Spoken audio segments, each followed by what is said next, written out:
So for soil, I make my own soil. I use 1 part high quality compost, 1 part perlite, and 1 part peat moss. The Canadian high quality schmagma peat moss is what I prefer. I took all my pots from last year and just dumped them into a pile where I'm gonna here remix it all. Best way is to just bottom to top, work your way around. Make sure you get all the clumps out. Stepping on them works fine. As I put them into the pots, I'll make sure that I have all the clumps taken out.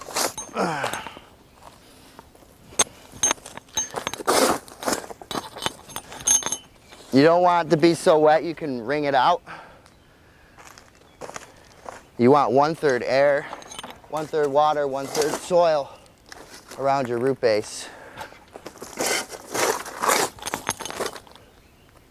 Oxygen is essential for root growth.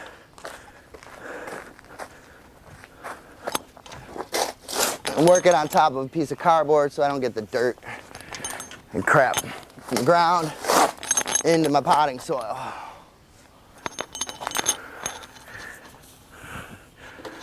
You don't want to fill the pots all the way to the top. You want to leave a good inch at the top so that water can settle in them. I'm going to clean any dirt out in the pots as I go. But you want a nice fluffy mix. I'm going to add some amendments, so we'll be breaking them up even further as we do that.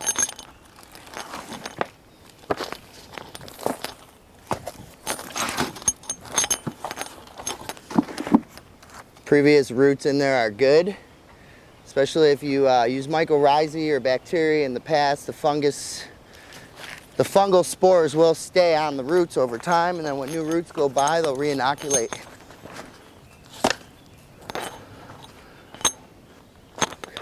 I'm just getting down to the bottom of this pile.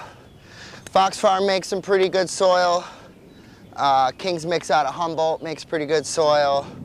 If I was going to use Fox Farm, I'd probably get Ocean Forest because it comes with a bunch of nutrients, so you can get away with just giving it water. Happy Frog, you're going to have to feed more often. Any of those brand name soils could potentially come with bugs such as fungus gnats. Pro Mix is a sterile. You can build your own. Pro Mix is actually sterile, where you can add your own nutrients, you can feed salts, or you can build your own microbiology life in it after you get it. So again, as fluffy as it can be, breaking up big clumps. I'm going to amend in some green trees, 744 I believe it is, which is for vegging. I prefer an even 888 is what they have, NPK ratio. Your NPK is all about the ratio. It does not matter what the numbers are. It's the ratio from one number to the other on any nutrient line. N being nitrogen, P being phosphorus, K being potassium. You want to balance phosphorus and potassium. For most of your cannabis grow, I cut down the potassium at the end, but the potassium is essential, the end of flower. Potassium is essential for root production. Too much phosphorus in a veg mix will give you super short, squat plants.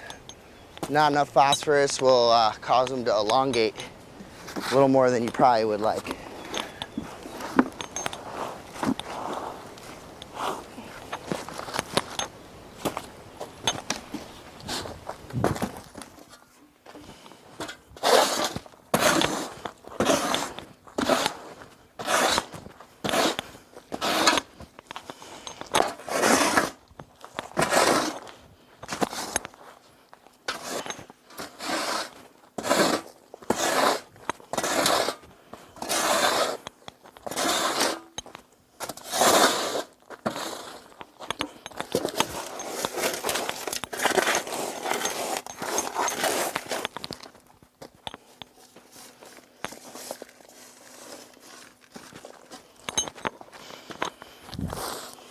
Any leaves from anything I always pull out of my soil. They break down, they'll get acidic, they'll change your pH.